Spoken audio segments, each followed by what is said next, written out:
Welcome back to Archie Spencer FX. So today we are going to be going over interest rates, we're going to be going over geopolitics and all of these different figures here. This is macro data. So I'm sure you've all understand technical analysis to a certain degree, but the macro data and the geopolitics, this is the real driving force behind the markets. So the technicals are great, but it's all of these figures here which lead to the choice of interest rates, which actually make the market move. Believe it or not, the trend line that prices come back to is not the reason why the chart has moved. Now, there is trends, but the trends are all created from interest rates and geopolitics. These are the two biggest hitters, and they're two things which you absolutely must understand in the foreign exchange markets. And if you don't, you're going to get left behind. Whether you're trading on a 1 minute time frame or whether you're trading on a monthly time frame, you must understand how all of these different pieces work. So that's exactly what we're going to do today, is we're going to go through all of these different points. So we've got a few to get through, so we're going to try and get through them in a reasonable time.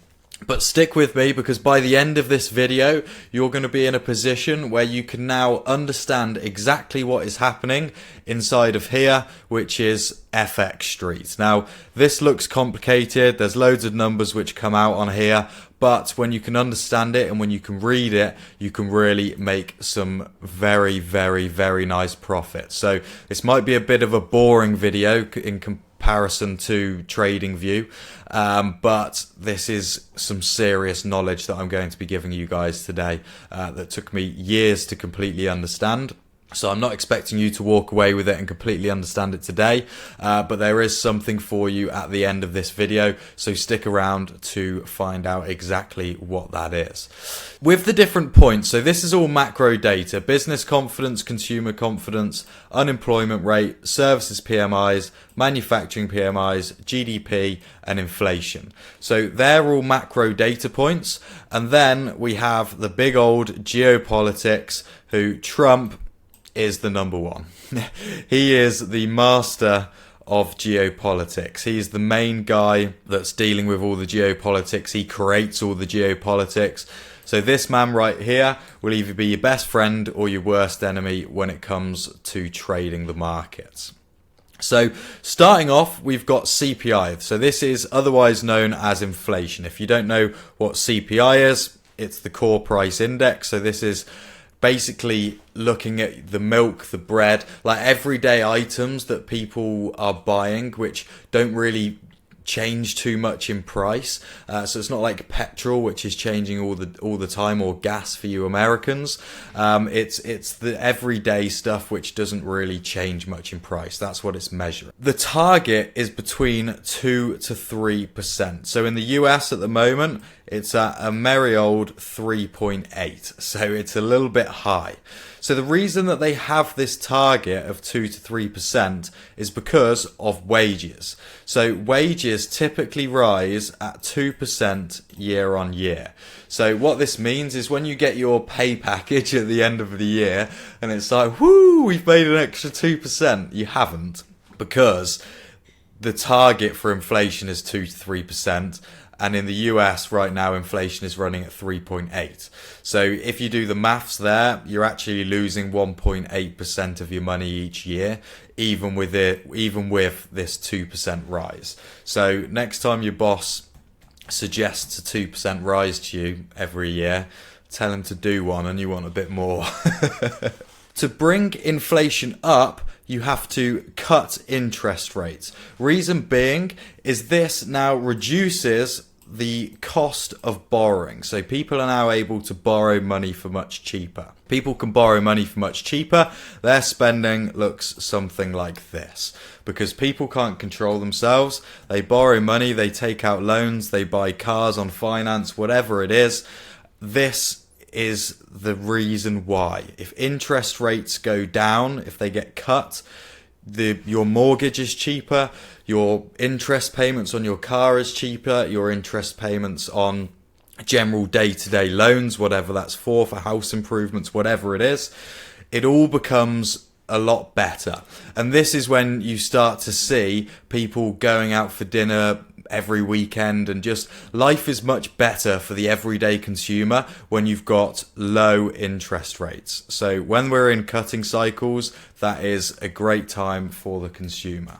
When you hike interest rates, now that's the complete opposite. Money becomes more expensive to borrow for your mortgage, your house payment, for your car, whatever it is, like I've just said, and that is not what you want as the consumer. Now, why does this matter for CPI? Why do interest rates matter for CPI? Because they need to keep inflation under control. They cannot have inflation up at 5% when wages are rising at 2%, because no one will be able to afford anything in a few years' time, right? It's very simple. It's just not going to work. So they use interest rates to manage inflation. So inflation, this is the number one. Out of all the points that I'm going to go through today, other than geopolitics, inflation is the number one thing which you need to keep in touch with. Because all of these points that we're going to look at here all come in to inflation. This is the big hitter. So when we're looking at GDP, PMIs, consumer and business confidence, all of these numbers are targeting inflation. So that is CPI, that is inflation, and that's what you need to know about it. Then we move on to GDP. So a GDP essentially stands for gross domestic product, and it means the growth in the economy. So when you see, say, a GDP figure of 2%, what that means is the economy has grown by 2%. So the GDP represents the value of all services and goods manufactured within an economy, the economy being the important part here. So if you've got, say, a UK-owned business in Japan, the GDP does not go to the UK because it was manufactured in Japan. The GDP goes to the Japanese. So that is very important. You need to understand exactly the flow of where money goes and why it goes there. And it's simply because if it's manufactured there or the services provided there, then it goes to that specific economy, not to the one where it's owned. So a positive GDP is good. It shows that the economy is growing. A growing economy is a healthy economy.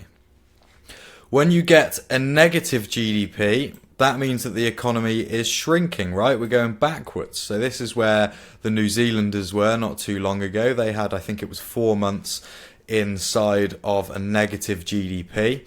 And that technically puts them into a recession, because 2 negative GDP prints in a row, which is very important, they must be in a row, is the definition of a recession. However, so with the CPI, we had a clean target of between 2 and 3%. That makes it very easy to do your analysis on whether you think they need to hike or cut rates to bring it to that 2 to 3% target. Now, with GDP, it doesn't have a specific target, but it can't be too low. We've already worked that out. It can't be in the negatives because that's recession, so we don't want that. We've established we want it in the positives, but GDP can be too high, and this causes the economy to overheat, where inflation rises and companies compete. This is the golden ticket right here. So if we draw this up as a bit of an example, so GDP, say, is up at 10, right? That's extremely high. Now, what this does is it means that the economy is rising rapidly. When the economy is rising rapidly, the unemployment rate drops rapidly because the economy is booming, businesses are doing very well. How do they expand? Well, they need more staff. So now these people which have been searching for jobs have got jobs, so the unemployed rate comes down. Now, once you get to a certain point, say there's only 1% of the population looking for work that can't find work, that means that these guys are probably a bunch of idiots and not really very hireable, to put it politely. And then what this now means is wages have to go up, because nobody wants these guys. Everyone wants the people which got involved back here. So to do that, wages go up for company Y to steal from company X. And then company Y wants them back again. So what do? Increase wages again. And then once wages are up this high, now inflation has just completely taken all of this out and is running seriously hot. With inflation running hot, of course, now these wage rises don't actually mean anything. They just completely cancel out. So there's a very fine balance of GDP, and you will often see that it runs almost in waves like this, where it's going up, it's going down, it's going up, it's going down.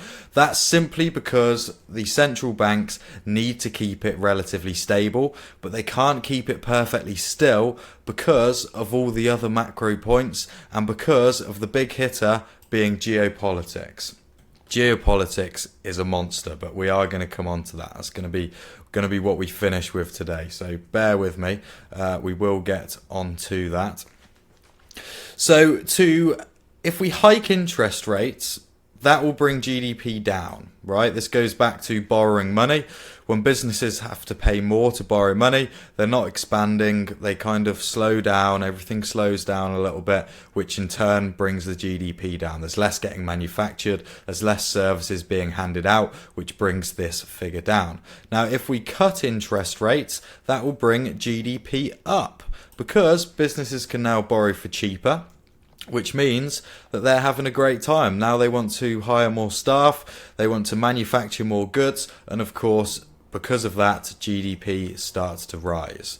So this all leads back to inflation, right? So we're going to go through it at the end with like the connecting all of the dots, but I just want to give you the picture of each one first, and then at the end, I'm going to take you through exactly how all of this works together.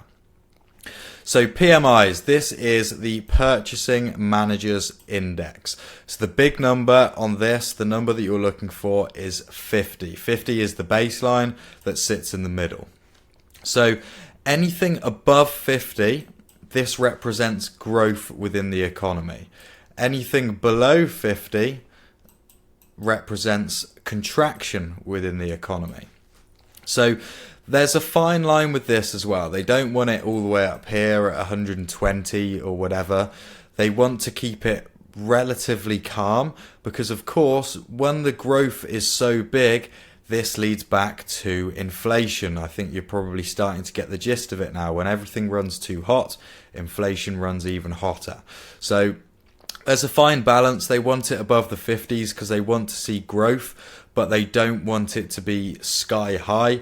They don't want it to be below 50 at all because they don't want contraction in any sort of industry. It's not good for the economy to start going backwards. Unless you speak to Keir Starmer, then he might tell you something a little bit different. To do this, hiking interest rates brings it down, but money becomes expensive, businesses don't want to grow, and very simply, the growth decimates with it. Cut interest rates, and that brings it back up again. So exactly the same as GDP, almost identical, but it's just a little bit more specific for the two sectors, which is the manufacturing and services. So these come out as two separate data points. You won't see them come out together. Sometimes they'll come out on the same day for a certain currency, but they are separate figures. So just bear that in mind when you're looking for the PMIs. You'll see PMI next to them. There will be a separate one for manufacturing and a separate one for services. So the last of the macro points that we've got to go through here is consumer, and it is business confidence. So this, in simple terms, is how happy or how sad are businesses and consumers at this current point in time. So when you get a negative figure come out here, this means that the overall vote is that people are unhappy, whether that be in the consumer or whether that be in businesses. These are exactly the same, which is why I've clumped them together, just obviously talking about the two separate industries. So when it's positive, of course, they're happy. This is great. Businesses are thriving. The consumer's happy spending. They're going out for meals every weekend. Maybe they're buying a few extra beers at the pub when the sun comes out, and then that means that 0 becomes the average. People aren't happy, people aren't sad, they're just kind of dawdling along and nothing really matters too much. So this is heavily affected by the current interest rates. So this goes back to what I was saying earlier with inflation, that when rates are high, people don't go out spending money. When rates are low, people go out spending money. They buy new cars. Maybe they buy that new house that they've been looking for. So this all leads back to that, because when people are buying things, people are happy. When people are going out to the safari park, whatever it is, whatever you enjoy doing, that makes people happy. How can they do that? By having low interest rates. So all of this intertwines together and really creates happy and sad people. So the order of importance here starts with CPI. I already did them in order here. But CPI, this is the number one hitter, because inflation runs out, all of these other figures run out as well. So all of these control inflation. So the job of each of these is to keep inflation under control. Now, GDP, if the growth turns negative, we head into a recession after just 2 months of negative GDP. So of course, that is very important. Nobody wants to be in a recession. That is not fun for anyone. No one's able to spend. It just goes into this situation where everyone's just basically hiding away. Then the PMIs. So this measures the growth or contraction of the servicing and manufacturing industry. And this, if it's in contraction, the whole economy will simply slow down and can end up very, very messy. So we need to see constant growth within the PMIs, the manufacturing and the services. There has to be constant growth there. Obviously, there isn't all of the time, but it needs to spend the majority of the time up in the positives. Then we come into unemployment rate. So I didn't put this up here because unemployment rate is so obvious that I don't feel like I need to put it in there. There needs to be a certain amount of people seeking work to stop businesses competing for work and raising wages. When wages start to rise completely out of the ordinary, it's not good.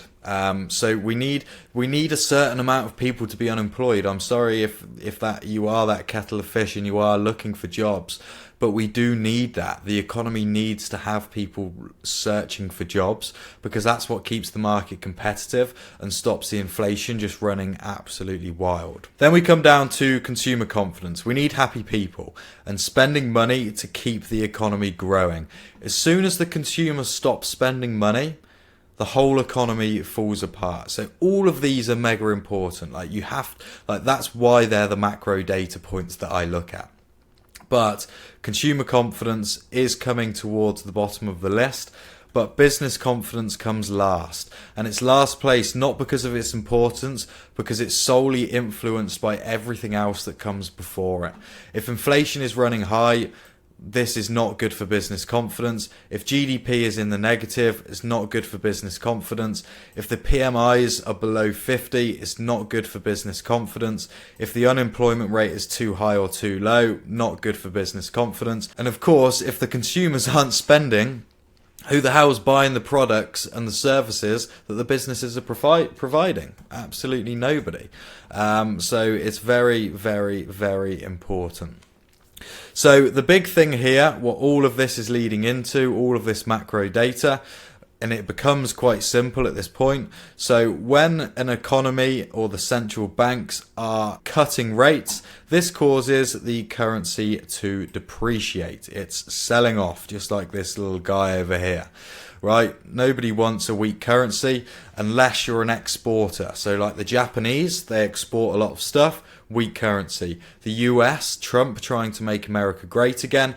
How can he do that? By reducing the value of the dollar, which is why old Mr. Kevin Walsh is stepping into place. If you've not seen that video yet on my page, I recommend you go and have a little look at that. Interest rate hike. This, of course, is the opposite, and the currency will appreciate. Appreciate meaning that the currency will rise. So that is the basics of macro data. I say the basics, that's everything that you need to learn. but it just takes some time just getting used to all of these different points and how you can use it and how you can trade it. I will give you a bit of a tip right now of a trade that I'm looking at. So the New Zealand dollar, the RBNZ, which is the Republic Bank of New Zealand, is looking at the moment to hike rates. So they are sat at 2.15 is their current rate. And they have just come out last week saying that they are looking to start hiking rates more aggressively than when they first thought. So if you take a look at the chart, we can see that the Aussie dollar against the New Zealand dollar absolutely hit the deck. Now this is because of two different points. We had the Australians came to the end of their hiking cycle, and then we had the New Zealanders saying that they were now going to start hiking more aggressively than they had first thought. So obviously they've been cutting, and now they've got to the point where they want to start hiking. So this is what I mean by it creates incredible trends. So throughout this, since the 21st of April through to today, you have had the Australians have been hiking rates, and then you've had the New Zealanders cutting rates, and that is the reason why we have this trend. And when you understand that, when you understand the data which is behind it, the confidence you have entering into long positions here is exceptional. Not just because there looks like there's a trend line coming up through here. No, you can use this to time the entries. Yes, absolutely. But you wouldn't know whether you want to be going long, short or sideways until you've looked at the macro data and actually understood what the driving force is behind this. Now, finally, this leads me on to geopolitics. So geopolitics are massively unpredictable. You can sometimes be wrong when you think you've got it right. It's not black and white like it is with the macro data up here. It's very much more opinion based. So to give a good example, we had the Iran war, right? US and Iran. So automatically oil through to space. Now, we heard about this. We knew that it was coming. The Venezuela drill was kind of the warm up to this. And that was when I positioned myself long in oil because I understand geopolitics and not exactly, I have a good estimate of what Trump is doing, and I've actually bought back into oil again today because Trump came out with the fifth peace deal of the month or whatever it is. It's something ridiculous now. So I understand geopolitics and what actually moves the market. So like I said, this is based on emotions and it can change literally in seconds. Now, when I say it can change in seconds, I really mean it, because all it takes is for Trump to put a post on Truth Social, on X, whatever it is, saying something about a peace deal, saying something about anything, and it can cause a huge knock-on effect within the markets. So Trump is the absolute king of geopolitics. There is no one that's done it better, no one that's been more influential within the geopolitics space. He is the absolute master of it. So war and terrorism is probably the biggest geopolitics that you need to look at, but we also get things like COVID-19. So COVID-19 was a pretty one-off event, really, probably in our lifetimes, but it created enormous opportunity. So if you understand how that affects the markets, you can really take advantage of it. So what happens during COVID-19, right? Everyone stopped working, furloughed, working is pretty much non-existent. What does that do to the economy? Sends it through the floor. How do we fix that? We cut interest rates. What does that do to currencies? Sends it through the floor, right? So this is a huge buying opportunity, an absolutely massive buying opportunity. When you get something like this arise, it's not going to last forever. The chart is going to look as close to a straight line as possible, and then it's going to go like this and like this and like this on the way back up, and it's going to just take its time because the economies take time to come back up again. But you're almost in for a guaranteed win when you see something like COVID-19. If you didn't buy anything during COVID, then you're an idiot or you weren't involved in trading at the time, which is completely valid. Now, the next thing comes to politics. So recently, we had Keir Starmer in power. Well, he still is in power in the UK, and his vote of no confidence went up through the roof. There was something like 90 of his own members were voting against him, saying that we've got no confidence in you anymore. And that creates uncertainty, right? And uncertainty for the markets does not like it. So money starts to flow to safe haven assets, which is another video which I will get into with risk on and risk off and safe haven assets. But that's exactly what uncertainty does in politics, whether that is through war, whether that's through terrorism, whether that's through a Trump tweet, or whether it's through an event like COVID-19. Geopolitics is the real issue within the markets. And it completely blows all of this out the water when it happens, because it often happens so quickly. And then this data starts to actually react to what's happened. So it's very important. And Trump is the man. If you're not following him on Truth Social, if you're not following him on X, then you're leaving a huge amount of potential on the table. So that is everything that we need to cover today. That's quite brief. There's a lot more to it. But to get access to the rest of it, you will need to join my trading school community. So it's completely free. I've actually opened up Module 1, half of it, so half of Module 1, completely for free. So you can now go into my school community and you can test it out. You can try it. Within that first module, you're going to get a lot of primary indicators. You're also going to get access to the community as well. So you can speak to people which are actually live inside of the academy, and you can speak to me. You've got one-to-one access to me. Even just by joining the academy, I still get back to people which are inside of it. So it doesn't matter whether you're a paying member or whether you're a free member, you've still got access to me. Of course, the paying members take priority, but you still do have access to me. So if you head down to the link in the description, you will be able to join that free community, and it would be great to see as many of you there as possible. Now, please make sure you like, subscribe, and leave a comment for what you want the next video to be, and I will see you guys in the next one.